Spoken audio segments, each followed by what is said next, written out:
Hai dan Assalamualaikum warahmatullahi wabarakatuh. Nama saya Nazirah binti Mat Kasim dan saya daripada Kumpulan 5 ingin membentangkan pembinaan peradaban majmuk di Malaysia, iaitu di topik 5 penghayatan etika dan peradaban.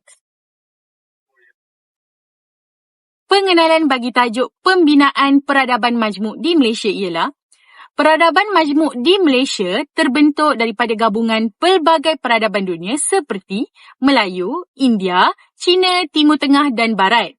Peradaban Melayu menjadi asas utama dalam pembentukan identiti negara. Pengaruh luar datang melalui perdagangan dan penjajahan. Pembinaan negara bangsa bermula selepas kemerdekaan 1957. Pada peringkat awal, pembinaan negara lebih diutamakan berbanding pembinaan bangsa. Oleh itu, usaha untuk membentuk identiti nasional masih diteruskan sehingga hari ini. Proses ini memerlukan kerjasama semua kaum dalam masyarakat. Objektif utama topik ini adalah untuk memahami proses pembinaan negara bangsa di Malaysia. Kita dapat mengetahui bagaimana sejarah dan peradaban mempengaruhi pembentukan negara. Selain itu, ia membantu meningkatkan kesedaran tentang kepentingan perpaduan. Kefahaman ini penting untuk mengekalkan kestabilan negara. Selain itu, kita juga dapat menganalisis konsep negara dan bangsa dengan lebih jelas. Ini termasuk memahami peranan rakyat dalam membentuk identiti negara. Pelbagai cabaran dalam masyarakat majmuk juga dapat dikenal pasti. Secara tidak langsung, kita lebih menghargai kepelbagaian budaya. Kursus ini membincangkan sejarah sosial dan pengaruh peradaban dunia dalam pembinaan negara bangsa. Ia menerangkan bagaimana peradaban luar memberi kesan kepada masyarakat tempatan. Proses interaksi ini antara budaya turut dijelaskan. Ini membantu pelajar memahami asal-usul kepelbagaian di Malaysia. Selain itu, kursus ini turut merangkumi konsep negara, bangsa dan pembentukan negara bangsa. Pelajar juga akan didedahkan kepada idea bangsa idaman yang wujud dalam politik Malaysia. Perbincangan ini memberi gambaran tentang hala tuju negara. Ia juga membantu memahami isu semasa berkaitan perpaduan. Bagi sejarah peradaban dunia, peradaban Malaysia dipengaruhi oleh pelbagai peradaban dari seluruh dunia. Peradaban Melayu menjadi asas kepada pembentukan budaya tempatan. Pengaruh India, Cina dan Timur Tengah datang melalui aktiviti perdagangan. Interaksi ini menyebabkan berlakunya pertukaran budaya dan kepercayaan. Selain itu, penjajah barat turut memberi kesan besar kepada masyarakat.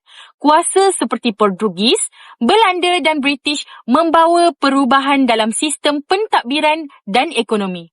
Mereka juga memperkenalkan sistem pendidikan moden. Kesannya masih dapat dilihat dalam kehidupan masyarakat pada hari ini.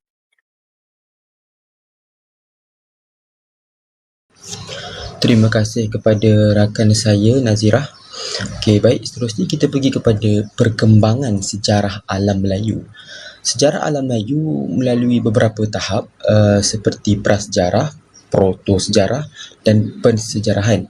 Pada peringkat awal, manusia hidup secara sederhana dan bergantung kepada alam. Kemudian muncul beberapa kerajaan awal yang membentuk struktur masyarakat. Ini menunjukkan perkembangan tamadun yang semakin maju. Seperti yang kita boleh lihat pada zaman prasejarah, kita telah melalui 4 zaman, iaitu zaman Paleolitik, Mesolitik, Neolitik dan juga zaman logam ataupun gangsa besi. Yang kedua adalah zaman protosejarah.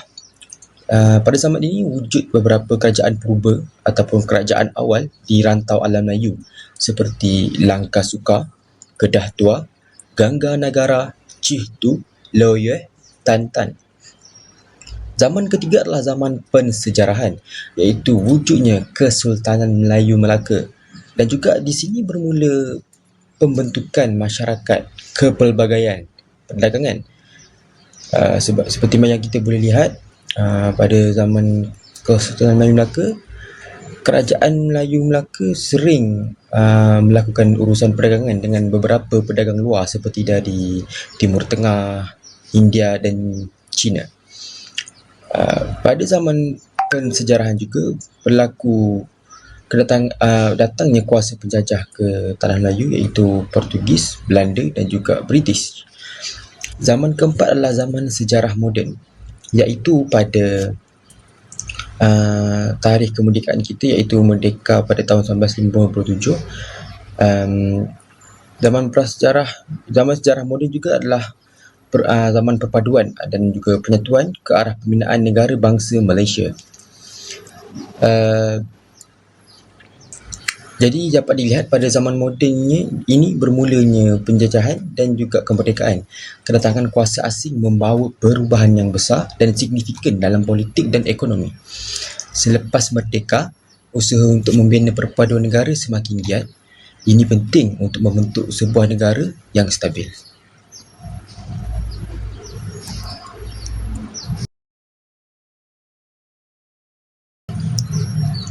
Seterusnya adalah peradaban globalisasi. Apa itu globalisasi? Globalisasi merujuk kepada dunia tanpa sempadan yang menghubungkan semua negara. Perkembangan teknologi seperti internet dan telefon pintar mempercepatkan lagi interaksi global. Maklumat dapat disebarkan dengan cepat tanpa had. Ini memudahkan pertukaran budaya dan idea antara masyarakat. Kali ini dapat dilihat di sekeliling kita ketika masyarakat di seluruh dunia dapat mengetahui berita yang berlaku di seluruh dunia dalam masa nyata, ataupun dalam bahasa Inggeris kita panggil sebagai real time. Jadi seperti yang tertulis, penyebaran maklumat berlaku dengan sangat cepat. Namun globalisasi memberi cabaran kepada identiti tempatan. Pengaruh budaya luar boleh menghakis nilai tradisional. Pada masa yang sama, ia membuka peluang kepada kemajuan ekonomi dan pendidikan. Oleh itu, masyarakat perlulah bijak dalam menyesuaikan diri dengan perubahan ini. Ataupun singkat kata, masyarakat perlu beradaptasi dengan perubahan yang sedang berlaku, di mana seluruh dunia sedang mengejar kemajuan, tetapi tidak lupa akan budaya dan juga tradisi asal. Seterusnya kita pergi kepada pembentukan peradaban majmuk dan transformasi sosial. Peradaban majmuk ini terbentuk daripada gabungan pelbagai budaya dan etnik. Peradaban Melayu menjadi teras dalam pembinaan identiti Malaysia. Kedatangan pedagang luar telah memperkaya budaya tempatan. Ini menjadikan masyarakat Malaysia unik dan berwarna-warni. Seperti yang kita dapat lihat pada zaman sebelum kemerdekaan, British membawa banyak tenaga buruh daripada India dan China. Ini membuatkan budaya India dan China semakin kukuh di tanah Melayu pada ketika itu. Selain itu, penjajahan barat membawa masuk tenaga kerja dari India dan China, seperti yang saya katakan tadi. Kepelbagaian etnik pun berlaku dan juga meningkat. Interaksi antara kaum membentuk satu masyarakat majmuk. Kesannya dapat dilihat dalam kehidupan seharian rakyat Malaysia. Seperti yang kita sedia maklum, Malaysia kaya dengan pelbagai budaya dan juga tradisi dari pelbagai kaum seperti Melayu, Cina, India, Kadazan, Dusun, Iban dan sebagainya lah. Masyarakat Malaysia mengalami perubahan besar dari segi sosial dan ekonomi. Dahulu, masyarakat bergantung kepada pertanian tetapi kini beralih kepada industri dan teknologi. Boleh dikatakan pada zaman dahulu, ekonomi lebih kepada kais pagi makan pagi dan juga kais petang makan petang. Seiring berjalannya waktu, ekonomi di Tanah Melayu juga pernah dibahagikan mengikut kaum, iaitu seperti orang Melayu yang kebanyakannya menjalankan ekonomi pertanian di kampung, manakala kaum India ditempatkan di estet dan juga kaum Cina ditempatkan di bandar-bandar untuk menguruskan perniagaan runcit dan sebagainya. Kehidupan menjadi lebih moden dan maju. Ini menunjukkan perkembangan negara yang pesat. Selain itu, penghijrahan dari luar bandar ke bandar semakin meningkat. Ini menyebabkan wujudnya masyarakat kosmopolitan. Hubungan antara kaum juga menjadi lebih terbuka. Perubahan ini membantu mengurangkan jurang perbezaan dalam masyarakat. Seperti yang kita sedia maklum, bandar-bandar besar seperti Kuala Lumpur, Johor Bahru sering menjadi tumpuan anak-anak muda untuk mencari peluang pekerjaan. Kerana terdapat pelbagai jenis ekonomi dan juga peluang pekerjaan yang kebanyakannya ditempatkan di sana.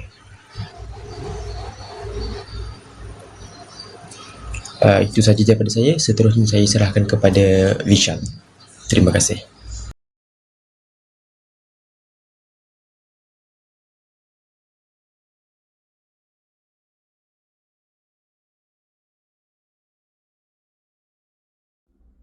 Hai, selamat petang semua. Nama saya Vishal Vijayatinam, MA 25038.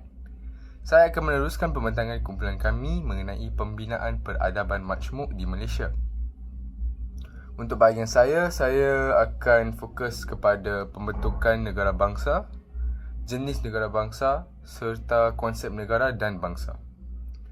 Jadi, kita akan mulakan dengan pembentukan negara bangsa di Malaysia. Malaysia mencapai kemerdekaan pada tahun 1957 sebagai sebuah negara yang berdaulat. Namun begitu, pembentukan bangsa Malaysia masih merupakan satu proses yang berterusan hingga ke hari ini.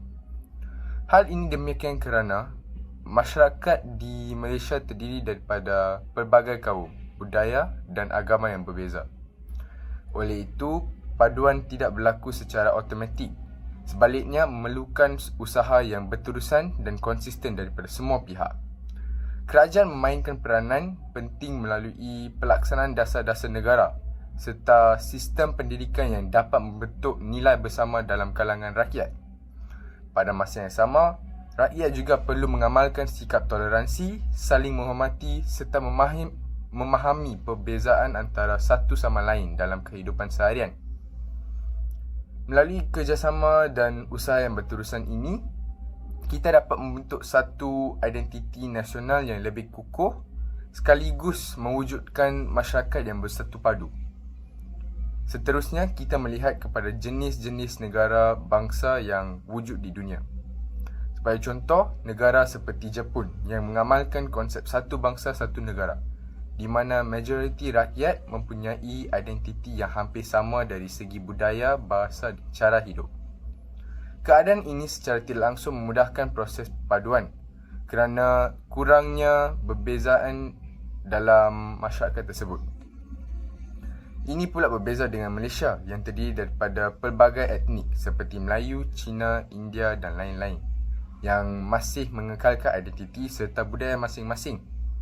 Keadaan ini menjadikan proses pembinaan bangsa lebih mencabar kerana perlu mengambil kira tentang kepelbagaian yang wujud. Namun begitu, kepelbagaian ini juga merupakan satu keunikan dan kekuatan utama negara kita.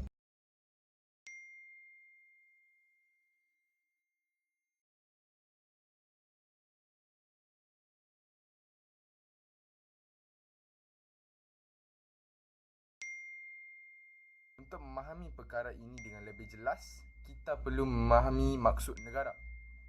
Negara merujuk kepada sesebuah wilayah yang mempunyai rakyat, kerajaan dan kedaulatan serta diiktiraf oleh negara lain di peringkat antarabangsa. Kedaulatan sangat penting kerana tanpa kedaulatan, sesebuah negara tidak dapat mentadbir dirinya sendiri atau mengekalkan kestabilan politik dan keselamatan. Selain itu, hubungan antara rakyat dan kerajaan juga memainkan peranan yang sangat penting dalam pembangunan negara. Rakyat menyumbang kepada pembangunan ekonomi dan sosial melalui tenaga kerja, idea dan penglibatan dalam masyarakat. Manakala, kerajaan pula bertanggungjawab untuk menjaga kebajikan, keselamatan serta memastikan keadilan dalam negara. Keseimbangan antara peranan rakyat dan kerajaan ini akan memastikan negara dapat terus berkembang dengan stabil dan maju. Selain konsep negara, kita juga perlu memahami konsep bangsa. Bangsa merujuk kepada sekumpulan manusia yang berkongsi budaya, bahasa dan sejarah yang sama, sekaligus membentuk satu identiti bersama dalam kehidupan seharian. Perasaan kekitaan atau sense of belonging amat penting kerana ia membantu mengukuhkan perpaduan serta mewujudkan hubungan yang lebih erat antara masyarakat. Dalam masa yang sama, setiap bangsa mempunyai nilai, adat dan tradisi tersendiri yang menjadi identiti mereka. Dalam masyarakat majmuk seperti di Malaysia, sikap saling menghormati dan menerima perbezaan amatlah penting. Dengan adanya sikap ini, kepelbagaian yang wujud dapat dijadikan sebagai satu kekuatan dan buka punca perpecahan dalam masyarakat.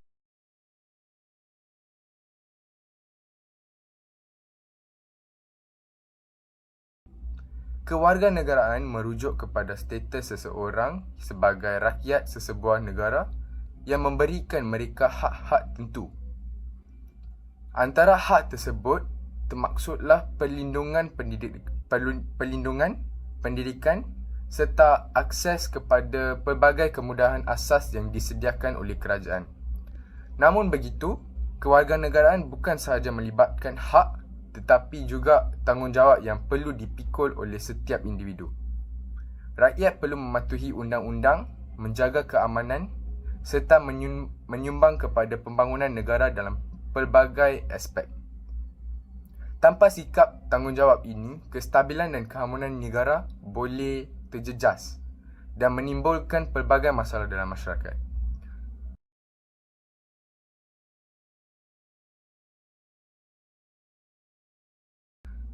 Sebagai kesimpulan, peradaban majmuk di Malaysia terbentuk daripada gabungan pelbagai pengaruh tempatan dan luar yang menjadikan negara kita unik dan istimewa. Kepelbagaian ini merupakan kekuatan utama negara kita, namun perpaduan perlu sentiasa dipelihara dan diperkukuhkan. Pembinaan negara bangsa bukanlah satu proses yang singkat, tetapi merupakan satu usaha yang berterusan dan memerlukan kerjasama daripada semua pihak. Dengan mengamalkan sikap saling menghormati, toleransi serta rasa tanggungjawab sebagai rakyat, kita dapat memastikan keamanan, kestabilan dan kemajuan negara kita terus terpelihara untuk generasi yang akan datang. Sekian, terima kasih.